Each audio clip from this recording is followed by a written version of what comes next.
Hello, Decode Your Burnout fans, and welcome to another episode with me, Dr. Sharon Grossman.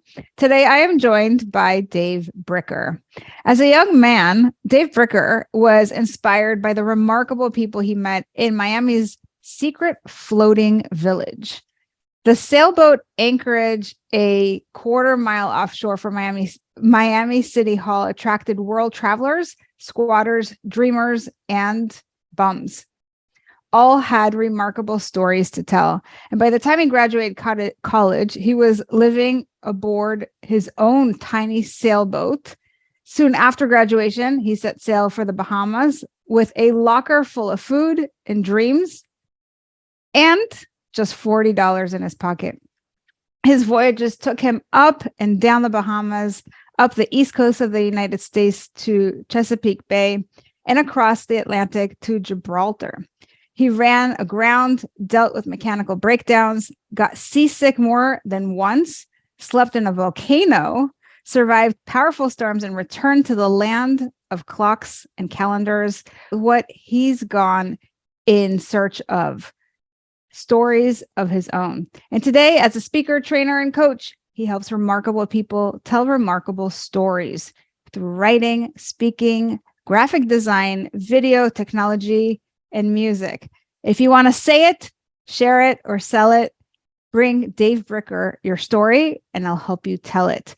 Dave, welcome to the show. Sharon, I'm honored to be here. Let's have some fun. Now, you have been on such an incredible adventure that you could probably spend hours telling us all of the stories about everything that you've experienced at sea, And one of the things that we talked about prior to this interview is that in all the years that you've been doing what you've been doing, you've never burned out. And so I'm sure you've got some really cool secrets to share with us about not just your adventures, but what was it that allowed you to be, as we like to say, burnout proof, when in fact, the majority of workers out there are burning out left and right. Well, it's interesting that you mentioned that. I think a friend of mine said it very well. John Nation said, the human being is the only animal on the face of the planet, not in captivity, that doesn't do exactly what the hell it wants to do. And I think burnout is when you're going day after day and doing something you don't want to be doing, or working with someone you don't want to be working with. And I don't want to make it sound like, oh, snap your fingers and just exercise all your free will. We have to get ourselves extracted from situations. I remember just growing up, working this job, working that job, and realizing, boy, do I not want to be doing this forever. And so I plotted a course for not doing menial things forever. I don't mean that to put anybody down. I have great respect for people who wash dishes and wait tables and whatever they do. I'm a big tipper because I know what people put up with. But at the same time, it's like, I just realized if I force myself into some sort of a hole that I don't fit into, I'm just not going to make it. So very early, I took off sailing. I wanted to do that. And I've been working for myself most of my life. And I appreciate where you're coming from. And I also want to just add that people burn out not necessarily in menial jobs, right? Like you can actually be a dishwasher and love what you do and never burn out.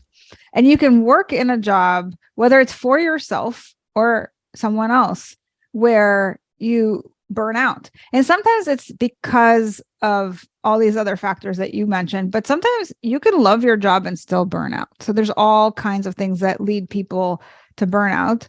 I think what you're kind of saying is the key to your success is really feeling passionate about the work that you do and having the freedom to live the kind of life that you now live, which incorporates, if you want to get on your sailboat or if you want to take some time off, you have that flexibility. Is that about right?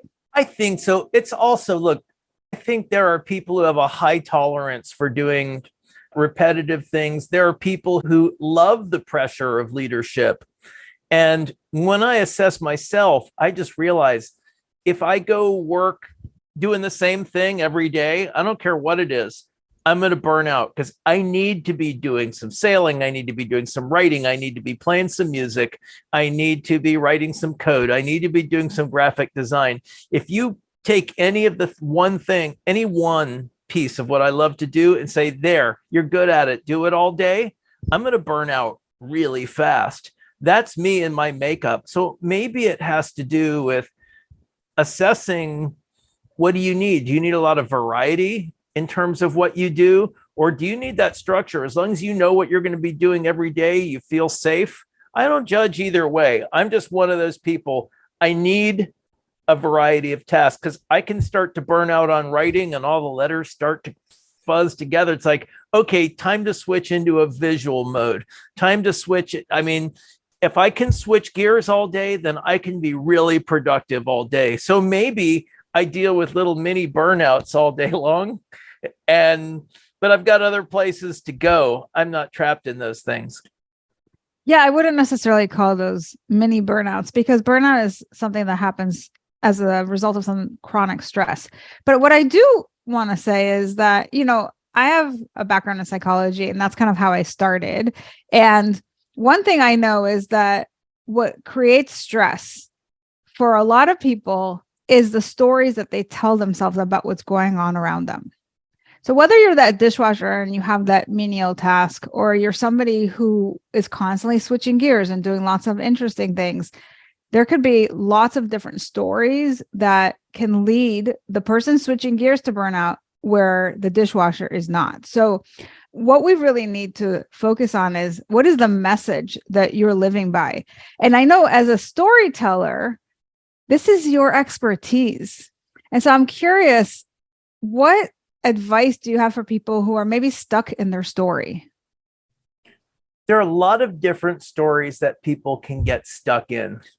And of course, as a psychological professional, you have training to deal with a lot of those stories. So there's the self-doubt story. I'm not good enough. I'm not smart enough. I'm not attractive enough. I'm not fast enough.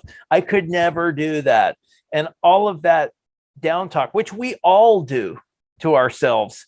That's part of the human condition. But when we begin to believe those stories and stop pushing back against those stories, maybe I can do it. Maybe I am attractive enough. Maybe I'm smart enough to figure this out. And look, we're going to succeed some of the time and fail some of the time. But if you believe that I can't do it story, you're never going to succeed at anything except at being a failure, because you're listening to those voices of self-doubt. So there's one story, the I can't do it story, that we all need to fight to overcome. Another one is never play the victim card on stage or in life. And Sharon, we're both speakers, and we've watched a lot of speaker coaching and things like that. The poor me stories. Oh, go book a session with Sharon, get that poor me stuff out of your system, and then come back and try to enlighten and engage an audience. Don't do your therapy on the platform. And we see it all the time. The victim stories. And if I can do it, you can do it is a very dangerous story to tell on stage, because it may be that you could do it, but somebody in the audience is a bigger loser than you used to be before you became so great. And now you've just convinced them that it's hopeless for them. So I think we have to be very careful with the stories we believe and the stories we tell. And those are just a few of them. Yeah, you've highlighted some of the really not popular ones, but the ones that we see very commonly, right? Those are the things that really keep us stuck. The I'm not enough story, which is really about a sense of inadequacy. And what I often see is that's where people start to overcompensate, and they look for external ways to validate their worth. So they'll be the ones that are working really hard. This is what we call our doers, right? They are doing so much at work and accomplishing amazing things in order to get that gratification of like, I have accomplished something. I am worthy. But we also know that doesn't last, because then they're on to the next task. And so they're stuck in this loop. So that's a very dangerous story. We have the I can't do it story, which, sometimes it's not even about ability, but it's about your belief And this is what I see a lot with people who have imposter syndrome. It's like, I'm not supposed to be here, even though like I've achieved this stuff, this certain level and I've gotten the promotion or whatever it is. It's like there's a lot of fear that seeps in and that story comes up. And, interesting that you brought up the poor me story. And kind of on the other side of that spectrum is the if I can do it, you can do it story, which I think, as you mentioned, is very dangerous because just because you've been able to do something does not mean that somebody else can. And it's like that comparison that gets a lot of people into trouble, especially our thinkers, the people who are overthinking everything and are full of anxiety. They're constantly doing those comparisons. So I'm glad that you highlighted that, because we have to also not just be careful in terms of the stories that we tell ourselves, but careful when we listen to other people tell stories like the if I can do it, you can do it, that we don't get like trapped in this negative spiral of, oh crap, like now, what if I can't do what that person has done? What does that mean about me? And then that starts this whole negative story about yourself. So there's a lot of almost like a domino effect between other people's stories and the stories that we end up with ourselves. And I'll tell you, we have to be really careful with the stories we tell children. Because if you just say, you're a bad little boy, it can be something as generic as that. That's cancer for children. They start to believe that they're inadequate from a young age, and that becomes their mindset. And if you grow up surrounded by people who criticize you, who don't believe in you, who don't uplift you, then it's very difficult to find that in yourself. Yeah. And they can be verbal and nonverbal, because sometimes you have the parents who are outwardly critical, and sometimes you just have the parents who are absent. And it could be for good reason. They could be like really caring, loving parents, but they're just overwhelmed because maybe it's a single mom that's got like 5 kids and she's trying to like get everybody fed. And so she's not available to give you that personal time. And so you feel like, well, if I was important, then mom would have that time for me. And so in our brain, we create a lot of stories about what it means when we're not getting our needs met. And this is why we get stuck. So we take those stories from early childhood and we kind of drag them around into our adult life. And now, Dave, I'm curious what advice you might have for somebody who is stuck in one of these unhelpful stories. Well, I think success of any kind is very difficult to attain by yourself. I know that I've had some wonderful mentors in my life who have encouraged me, and they've worked really hard on me to get me unstuck from some of my stories. I'm not immune to this stuff. It's part of being human. So assess the people around you. Keep your distance from the toxic people, because we all have some of them. Get away from those toxic people.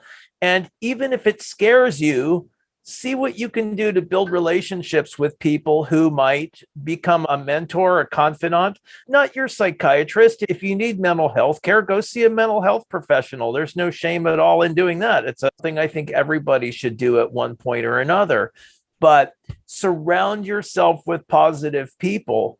And if you can't afford to pay those people, then what can you do for them? Can you edit something for them? I can think when I was getting involved in the speaking business and some of the speakers I admired, it's like, can I help you with your editing or writing? What can I do? I'll run sound for you. I don't care. I want to be of value to you in some way. And you find out who the takers are very quickly. But then there are those other people who they recognize that you really want to succeed in whatever way you define that. And they're like, wow, here's somebody with work ethic, with determination. I'm going to help them. And you keep searching and you find those people and you be valuable to those people. They'll make themselves valuable to you. Earlier we were talking about how somebody's negative story can be really infectious, or their negative message, even if it's well-intended, can be really infectious and get you going down this negative spiral. And I think your tip that you just shared is basically the flip side of that, where you're surrounding yourself with people who have positive stories and they believe in you, and then you start to believe in yourself. So that's one way that we can get unstuck from our stories that are maybe dragging us down. And do you have any other tips?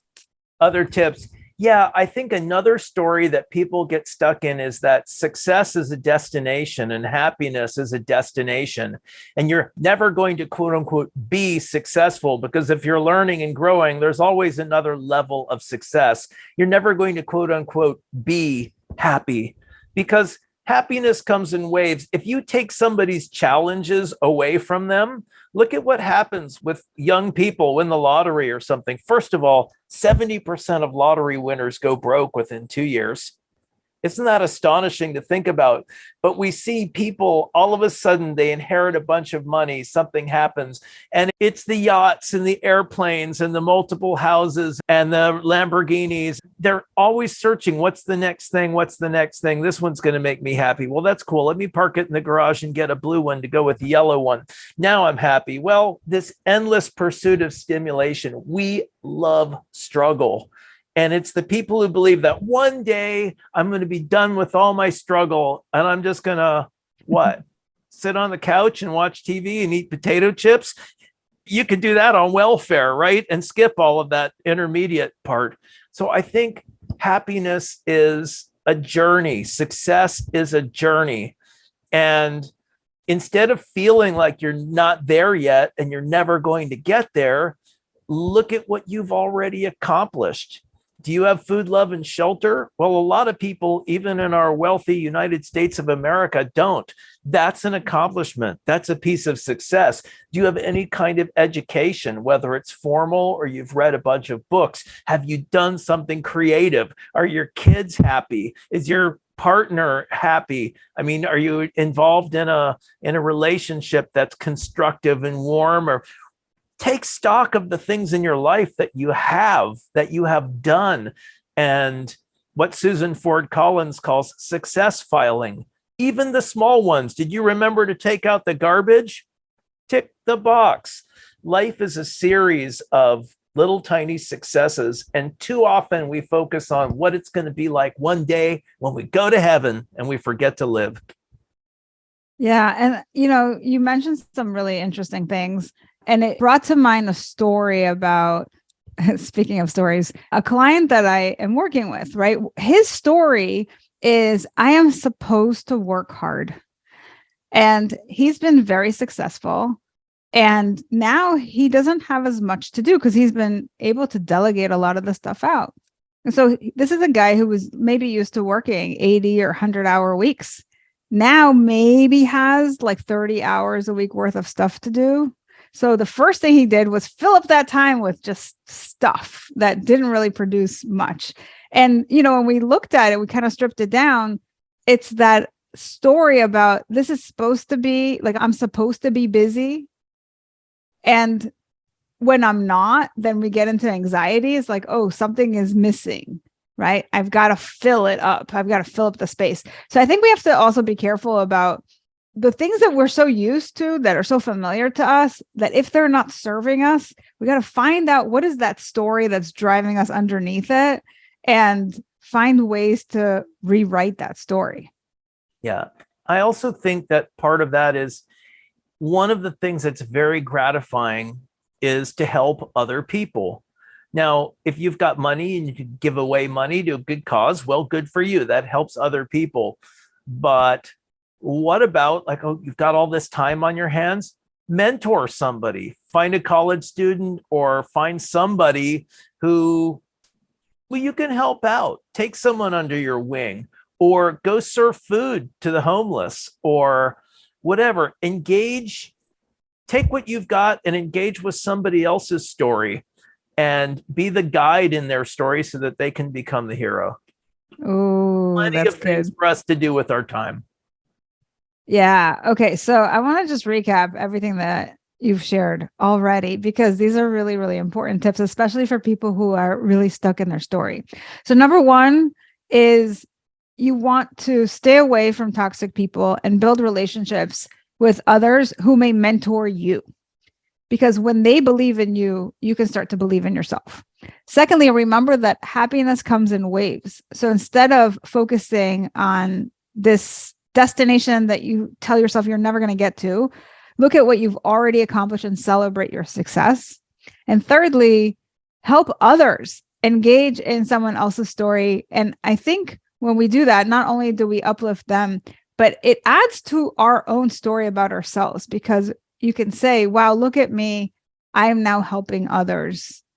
And that's a really great feeling. So these are all fantastic tips about how people can start to think differently about where they're at and get unstuck.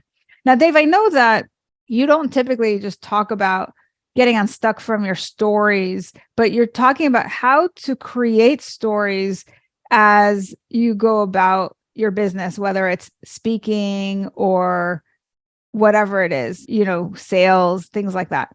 So if somebody's listening to this, can you give us like a quick synopsis of how you use storytelling to help your clients and what they can do with those stories?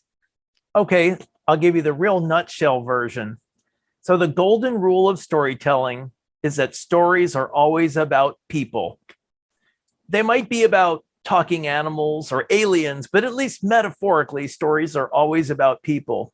So if you're not talking about people, you're not telling stories. If you're not telling stories, you're not connecting. And if you're not connecting, you're not selling. Now, I know some of our listeners are like, oh, he said the S word, selling.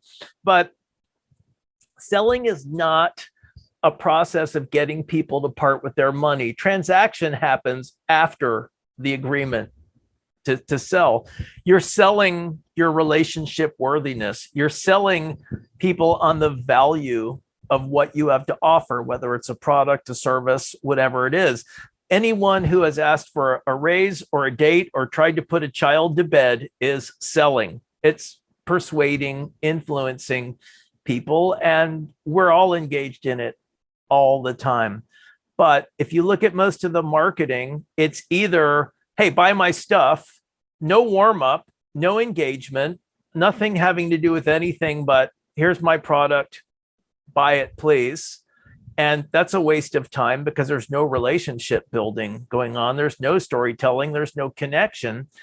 We see so much of that. And then we see people talking about prices, processes, ingredients, and data. And what people care about is themselves. So sales is the process of changing the conversation from price to value. That's such an important thing for us to maybe end with, because, as you said, this is something that we do in everyday conversations, whether we realize it or not. We're constantly selling ourselves. And with that, there are specific situations where you might want to hire Dave to help you craft a story, whether you're going on a job interview or asking for that raise, or, in some other way need to quote unquote sell yourself. So if somebody is interested in checking you out, Dave, where should they go? They should go to storysailing, SAILING, storysailing.com.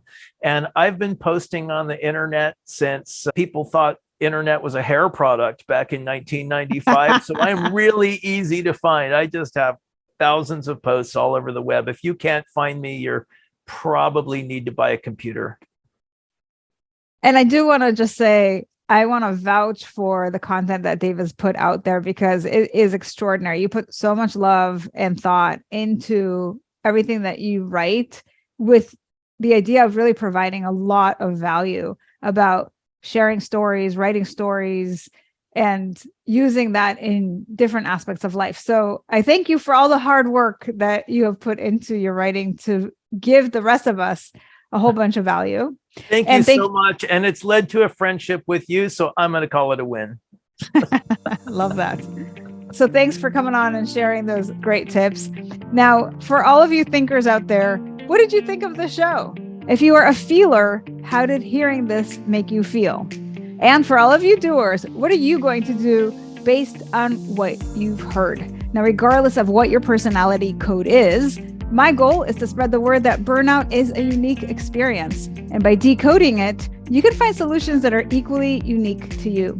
Help me spread this message by subscribing to the show on Apple or Spotify and leaving us a review telling us what you think, feel, or do differently because of the show. If you're watching us on YouTube, you can leave me a comment or questions to answer in future episodes.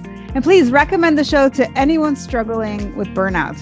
And if you're ready to take the next step with me to DYB, go to decodeyourburnout.com, and I'll see you right back here next week. Take care. Bye, everybody.